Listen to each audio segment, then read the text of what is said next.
Hello friends, welcome to our YouTube channel new Lakshya classes में एक बार फिर से मैं राजदेव आप सभी का स्वागत करता हूं। दोस्तों, आज जो टॉपिक लेकर के आया है वो है मेरा ratio and proportion, new chapter new topic. और आज हम आपका जो है सो रेशियो एंड प्रोपोर्शन का पूरा कॉन्सेप्ट बताएंगे। ठीक, आज जो ये है मेरा वीडियो, ये है आपका फर्स्ट वीडियो, आपका कॉन्सेप्ट यानी कि रेशियो एंड प्रोपोर्शन का कॉन्सेप्ट। क्योंकि कोई भी सवाल के लिए आपका कॉन्सेप्ट बहुत जरूरी है। जब तक आपको कॉन्सेप्ट समझ में नहीं आएगा तब तक आप किसी भी सवाल को आप आसानी से सोल्व नहीं कर सकते, आप रट्टा मार पड़िएगा। ठीक, तो हमने सोचा कि चलिए एक कॉन्सेप्ट का क्लास देते हैं और आप लोगों के बीच जो है सो कॉन्सेप्ट का वीडियो लेकर के आए। तो दोस्तों, जो भी स्टूडेंट आपका नए हैं वो आप लोगों से रिक्वेस्ट है कि आप चैनल पर अगर नए हैं तो चैनल को सब्सक्राइब कर लीजिएगा और अपने दोस्तों में ज्यादा से ज्यादा शेयर कीजिएगा। तो चलिए दोस्तों, देखते हैं आज का जो मेरा टॉपिक है वो है आपका रेशियो एंड प्रोपोर्शन।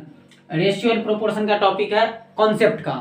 ठीक, तो फॉर एग्जाम्पल के तौर पर बात करते हैं हम कि ये अनुपात समानुपात आखिर होता क्या है। तो अनुपात समानुपात क्या होता है कि आपका मैथमेटिक्स का कोई भी चैप्टर हो ना, आप अगर किसी भी सवाल को रेशियो एंड प्रोपोर्शन के मेथड पर लेके जाएंगे तो आपका सवाल क्या हो जाता है कि इजी हो जाता है। फॉर एग्जांपल के तौर पर चलिए हम देखते हैं कि मान लेते हैं पहला जो मेरा टाइप 1 है, आपका टाइप 1 कॉन्सेप्ट जो मेरा है वो आपका दिया गया है कि सबसे पहले हम निकालना चाहते हैं कि मान लेते हैं कि ए और बी का अनुपात मान लीजिए दिया गया है 2:3। अनुपात निकालना हम लोग सीखते हैं। और मान लीजिए कि बी और सी का अनुपात दिया गया आपका 4:5। अब यहां से क्या करना है, निकालना है आपको ए अनुपात बी अनुपात सी। ए अनुपात बी अनुपात सी निकालना है। तो कैसे निकालेंगे? ठीक, तो इसके ऊपर हम क्या करेंगे, इसको देखते हैं कि कैसे निकालना है। बहुत ही आसान तरीका से बताएंगे आपको निकालने के लिए। आपको क्या करना है इसमें कि उल्टा एन बना देना है, यानी कि ऐसे ये उल्टा एन मतलब सीधा एन तो ऐसे होता है लेकिन उसका उल्टा दिए हम, देखिए ऐसे उल्टा एन बनाना है। करना क्या, उल्टा एन का मतलब ये सभी गुना होगा। कैसे, वो देखिए। अब देखिए यहां से क्या करना है, 4 दूना कितना हो जाएगा 8। तो आपको पता है कि ये 8 हो जाएगा। ये कितना हो जाएगा, 4 तिया 12, तो ये 12 हो जाएगा। 5 तिया 15, तो ये आपका 15 हो जाएगा। यही आपका एबीसी का अनुपात निकल गया। सब यूट्यूबर्स बताते हैं, सब टीचर जो है ऐसे बता देते हैं निकालना। ठीक, लेकिन अगर आप रट्टा मार ही सिर्फ उल्टा एन बना करके निकाल लीजिएगा एबीसी, तो क्या करता है कि एग्जाम में या फिर आपको बुक में भी क्वेश्चन मिलेगा कि क्वेश्चन चेंज कर देता है। आप लोग के माइंड में क्वेश्चन आया होगा कि सर ये तो बहुत आसान है, एबीसी दिया है तो एबीसी निकाल लिया उल्टा एन करके। तो हम आपको एक फंसाने वाला क्वेश्चन आपको देते हैं कि आप बनाइए। इसका मतलब तो ये बात हुआ कि हम देते हैं एक्स अनुपात वाई बराबर आपका देते हैं 3:4। एग्जाम्पल के तौर पर बता रहे हैं। इसके बाद आपका दे देते हैं जेड अनुपात वाई, दे रहे हैं आपका 4:5। ठीक, आपको बोलेंगे एक्स वाई जेड निकालिए। एक्स वाई जेड ये निकालने के लिए बोलेंगे, आप क्या कीजिएगा, सर ये तो आसान है, ऐसे उल्टा एन कर देते हैं। 4 तिया 12, 4 चौका 16 और 4 पंचे 20। ये मेरा एक्स वाई जेड कर दिया, निकल गया। तो इसमें कौन सी बड़ी बात है निकालना? तो ध्यान से देखिएगा, ये आपका गलत है निकालना तरीका। ये आपका बिल्कुल गलत है। यहाँ पे आप मिस क्या कर रहे हैं, थोड़ा ध्यान से देखिए। आपको यहाँ पे एक बात का हमेशा ध्यान देना पड़ेगा कि आप देखिए, हम जो ये निकाले हैं और ये भी निकाले, तो बोले सर दोनों तो समान है, क्या दिक्कत है इसमें? तो इसमें दिक्कत ये है कि देखिए यहां से ए बी और ये बी सी एक साथ एक पेयर में है, ए बी बी सी, यानी ये दोनों जो डाटा है ना, हमेशा ये दोनों कोना में आपका इक्वल होना चाहिए, दोनों समान होना चाहिए। लेकिन यहां पर क्या है, एक्स वाई और जेड वाई कर दिया है। वाई जेड होना चाहिए, समझ में आ रहा है? ये जेड वाई नहीं, ये वाई यहां आना है। अब तो क्वेश्चन में जेड वाई कर दिया है, तो हम क्या करेंगे, इसका ये तरीका गलत है। इसको जो सही तरीका से बनाएंगे वो आपका लेंगे ऐसे, आपका हो जाएगा x अनुपात y बराबर कर देंगे 3:4। ठीक, और ये आपका हो जाएगा z अनुपात y है ना, तो हम इसको उल्टा देंगे। हम अपना मन से कर देंगे y अनुपात z बराबर 4 5 है, तो क्या करना पड़ेगा 5:4। तो अब देखिए ये दोनों डाटा सेम है और ये दोनों डाटा सेम है, तो आपको निकालना है x अनुपात y अनुपात z। तो क्या हो जाएगा, वही उल्टा एन, तरीका वही है। ये तीनों दोनों को गुना कर देना है। तो कितना हो जाएगा, 5 तिया 15 और 5 चौका 20 और 4 चौका 16। आपका आंसर 15:20:16 होगा, 12:16:20 नहीं। समझ में आया? एक नया चीज सीखे आप। फिर से हम आपको इसी टाइप का क्वेश्चन देते हैं और आप बना के दिखाइए हमें कि इसका आंसर क्या होगा।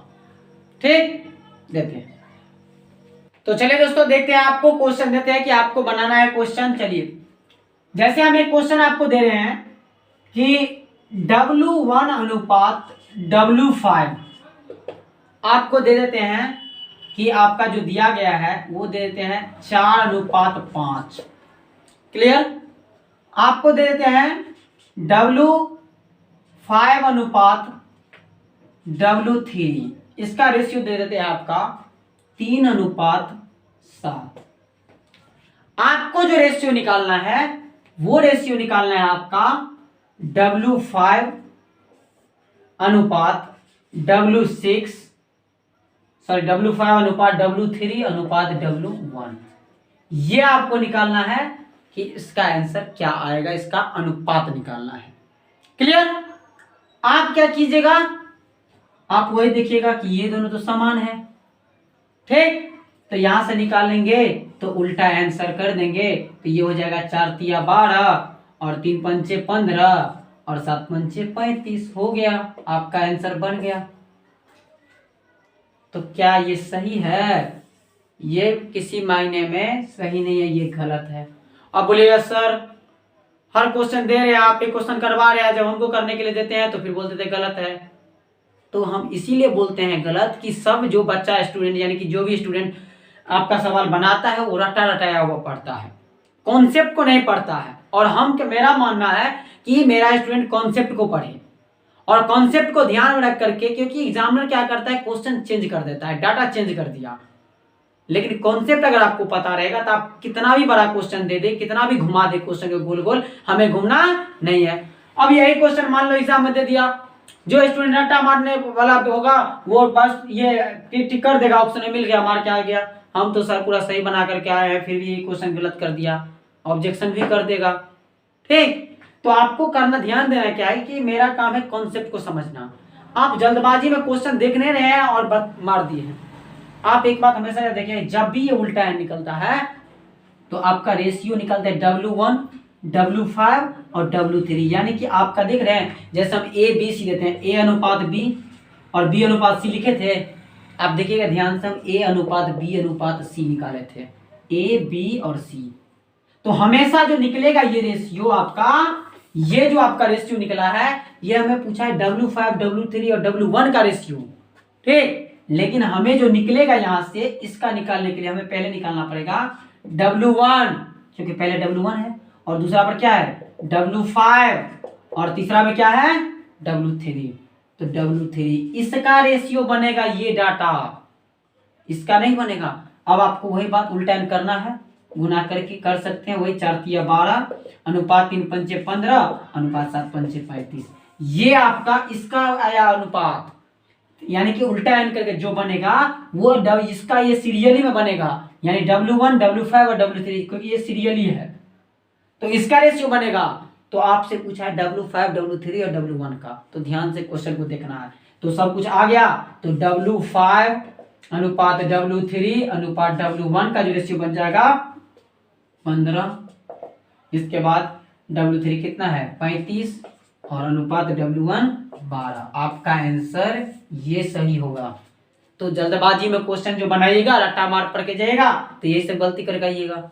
इसलिए मेरा मानना है कि कॉन्सेप्ट को ध्यान में रख के कॉन्सेप्ट को सीखे और कॉन्सेप्ट को समझ करके सवाल में जो है सवाल को सोल्व करें, ताकि एग्जाम में अगर क्वेश्चन पूछे, क्योंकि मैथ तो ऑटोमेटिक एग्जाम में क्या रहता है कि प्रेशर रहता है, तो वहां पे क्या करता है कि ऑटोमेटिक जो है समझिए कि एक फेज जो रहता है माइंड का, वो वैसे ही काम करना बंद करता है हेजिटेशन की वजह से। तो इसीलिए वहां पे क्या करना है कि क्वेश्चन को बनाने से पहले एक बार ध्यान से देख लेना है क्वेश्चन पूछा क्या है, इन्हें जल्दबाजी में तुक्का मार करके जो है निकल गया रट्टा मार करके। समझ में आ रहा है? तो अब हम क्या करते हैं, ये तो अभी ए बी और बी सी दिया था तो ए बी सी निकाले थे। अब हम क्या करेंगे यहाँ से कि अब ए बी सी डी सब दिया रहेगा, वहां पे आपको निकालना है अगला। ठीक, तो देखते हैं हम फिर से अगला कॉन्सेप्ट का इसका क्या दिया गया। अगला क्वेश्चन काम करते हैं और उसको हम समझाते हैं कॉन्सेप्ट के ऊपर, क्योंकि अभी हम क्वेश्चन नहीं करेंगे, अभी आपको पहले पूरा कॉन्सेप्ट करवाएंगे। कॉन्सेप्ट होने के बाद जो इसका बेसिक है रूल, वो करने के बाद आपको जो है सो हम सवाल के ऊपर लेके जाएंगे। ठीक, तो चलिए दोस्तों देखते हैं कि अगला क्वेश्चन जो आपका टाइप दिया रहेगा वो कुछ इस प्रकार से दिया जाएगा। जैसे कि मान लेते हैं कि A अनुपात B का दे दिया है रेशियो 2:3। क्लियर? B अनुपात C का आपका दिया रहेगा 3:5 और C अनुपात D आपका दिया रहेगा 4:3। अब आपसे क्वेश्चन क्या पूछ देगा, A अनुपात B अनुपात C अनुपात D क्या होगा। अब कैसे निकालेंगे, तो ध्यान दीजिएगा, जब आपको ABCD पूरा निकालना बोले तो आपको क्या करना है। वैसे तो आप ऑप्शन में उल्टा एन करके ABC निकाल के छांट सकते हैं, लेकिन पूरा ABCD हमें निकालना है, क्योंकि कभी कभी क्या कर देता है कि पूरा ABCD पूछ देता है। तो उसमें आपको क्या करना है, ध्यान दीजिए कि उसमें ये उल्टा एन वाला रूल बिल्कुल नहीं चलेगा। ठीक, उसमें क्या करना है आपको, देखिए आपका A और B, ध्यान देखिएगा इसको, A B 2 3 दिया है, A B जितना है जहां पे वहां पे 2 3 भर दीजिए, 2 3 हम रख दिए। ठीक, एक स्टेप हुआ। दूसरा में BC दिया गया है 3 5। अब हम इस लाइन में कुछ नहीं करेंगे क्योंकि इसका कुछ नहीं दिया है। दूसरा स्टेज में क्या दिया, 3 5, तो 3 5 B के सामने में 3 और C के सामने में 5 दे देंगे। दूसरा स्टेज हुआ। तीसरा स्टेज में क्या दिया, C अनुपात D 4:3, तो हम तीसरा स्टेज में क्या कर लेंगे, 4:3। ये 3 स्टेप दिया गया है, ये नहीं कि ए भी दिया है एक ही में मतलब भर देते हैं, ऐसा नहीं करना है। 3 स्टेज दिया गया है तो 3 स्टेज में भरना है, और ऐसे ही आपको दिया रहेगा। अब क्या करेंगे आपका कि अभी तो सी डी खाली है, ये इधर भी खाली है, इधर भी खाली है, इधर भी खाली है, यहाँ पे भी खाली है और यहाँ पर भी खाली है, यहाँ पर भी खाली है, यहाँ पर भी खाली है, यहाँ पर भी खाली है। अब क्या करेंगे, यहाँ पर भी खाली है। तो ध्यान से देखिएगा कि इसके बाद जो खाली स्थान को भरा जाएगा आपका, तो देखिए इसके आगे जो भरा जाएगा इसके नजदीक में क्या है, 3 है, तो सब में आप 3 3 भर दीजिए। क्लियर? जो नजदीक वाला रहेगा वही पूरा भर दीजिए। अब इसके पहले क्या है, खाली है, तो इसके नजदीक क्या है, 3 है, तो 3 भर देंगे। ये नजदीक में है तो यहाँ पे क्या भरेगा, आप भी बता सकते हैं, 5 भराएगा, क्योंकि 5 नजदीक में तो 5 हो गया। यहां पर क्या भराएगा, खाली है, तो नजदीक में 4 है, तो यहां भी 4 और यहां भी 4। समझ में आया? तब आप क्या करना है, यहां से रख देना है। अब आपको क्या करना है, सबको गुना कर लेना है, तो वही निकल जाएगा ABCD। तो 2 तिया 6 चौक 24 अनुपात 3 तिया 9 चौक 36 अनुपात 3 पंचे 15 चौका 60 अनुपात 3 पंचे 15 तिया 45। अगर और कटे तो काट सकते हैं, जैसे कि 3 से सब कट जाएगा, तो 3 से काट दिए, 3 8 24, 12 तिया 36, 20 तिया 60 और 15 तिया 45। अब तो नहीं कटेगा, अब किसी भी चीज से नहीं कटेगा, 2 से भी नहीं कटेगा, 3 से भी नहीं कटेगा, क्योंकि सब कटना चाहिए। तो आपका जो ABCD निकल के आया वो यही निकल के आया। समझ में आया? अब लेकिन क्वेश्चन क्या पूछ देगा, इसी में सेम क्वेश्चन है।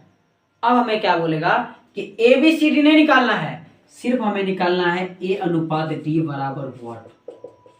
उसी क्वेश्चन पे हम समझाते हैं। तो आपको तो पूरा निकाल के भी AD निकाल सकते हैं, क्योंकि कितना किताब में आपको या बुक में या एग्जाम में मिलेगा डायरेक्ट क्वेश्चन कि AB BC और CD दिया रहेगा और आपसे डायरेक्ट पूछ देगा A अनुपात D बराबर व्हाट। अगर ABCD निकालने बोलेगा तो पूरा करेंगे, लेकिन जरूरी थोड़ी कि ABCD निकालने के लिए थोड़ा सा प्रोसेस बड़ा हो जाता है, गुना भी हो जाता है, वहां पर अनुपातिक वैल्यू थोड़ा बड़ा बड़ा रहेगा तो दिक्कत हो जाएगा। तो डायरेक्ट AD निकालने के लिए क्या सूत्र है, A अनुपात D बराबर होता है आपका, देखिए A बटा B गुने B बटा C और गुने C बटा D, यही होता है A अनुपात D का सूत्र। या इसको हम ऐसे भी बोल सकते हैं, इसको ऐसे A बटे D भी बोल सकते हैं। ये कैसे होता है पता है, देखिए ये दोनों एक ही चीज बात हुआ। इसको अगर तोड़िएगा तो देखिए B से B कट गया, C से C कट गया, क्या बच गया, A बटे D बच गया। तो A अनुपात D यदि निकालने बोलेगा तो A अनुपात D बराबर यहाँ पे क्या हो जाएगा आपका, A बट्टा B कितना है, ये अनुपातिक वैल्यू को हम बट्टे में भी लिख सकते हैं, तो 2/3 गुने B बटे C 3/5 गुने C बटे D यानी 4/3, ये हो गया। अब यहाँ से देखिए जो कटेगा काट दीजिए, 3 से 3 कट गया, अब तो नहीं कटेगा, तो कितना हो जाएगा 4 दूना 8 बटे 5 दिया 15, यानी कि ए अनुपात डी का जो रेशियो हो जाएगा वो 8 अनुपात आपका 15 हो जाएगा आपका आंसर। तो आपको अगर एबीसीडी पूरा निकालने बोलेगा तो ये काम करना पड़ेगा, और अगर एबीसी निकालने बोलेगा तो आपको बता चुके हैं कैसे करना है उल्टा एन बना करके, और अगर ए और डी डायरेक्ट पूछ दिया तो आपको ये काम करना है। ये हो गया आपका शॉर्ट मेथड। ठीक, तो थोड़ा सा अगर लॉन्ग है, थोड़ा सा दिख रहा है तो थोड़ा एबीसीडी, क्योंकि ये निकालने में आपको कोई लॉजिक काम नहीं करेगा। कितना यूट्यूबर्स क्या बताते हैं कि एबीसी निकाल लो, ऑप्शन छांट लो, तब एग्जामिनर क्या कर देता है कि ऑप्शन भी आपको 3-3 वाला सेम मिला देता है। इसीलिए हम जो है उसको हम यहाँ पे हम ए बी और बी सी लेकर के एबीसी निकाल लेते और एबीसी में ऑप्शन ढूंढ के निकालते, तो यहाँ तो निकल जाता लेकिन एग्जाम में क्या हो जाता, एग्जाम में आपको 2-2 ऑप्शन ऐसे मिलता रहेगा, तो फिर वहां दिक्कत हो जाता। तो मेरे पास ये है कि आप सवाल को पूरा सही बनाए। ठीक, तो आपका यही था इसका कॉन्सेप्ट, ए बी और एबीसी निकालने का, एबीसीडी निकालने का और ए अनुपात डी निकालने का। क्लियर? अभी आपका ये खत्म नहीं हुआ, अब हम क्वेश्चन की तरफ बढ़ेंगे। अगला वीडियो जो मेरा आएगा वो आपका क्वेश्चन के ऊपर आएगा, क्वेश्चन लेकर के फिर हम आपको क्वेश्चन करवाएंगे। ठीक, तो दोस्तों कैसा लगा मेरा ये कॉन्सेप्ट का वीडियो, अनुपात समानुपात रेशियो एंड प्रोपोर्शन का? अगर अच्छा लगा हो तो जो भी व्यक्ति नए हैं उनसे रिक्वेस्ट है कि आप चैनल को सब्सक्राइब कर लीजिएगा और अपने दोस्तों में ज्यादा से ज्यादा शेयर कीजिएगा। ठीक, धन्यवाद। तो आज की क्लास में यहीं पे खत्म करता हूँ।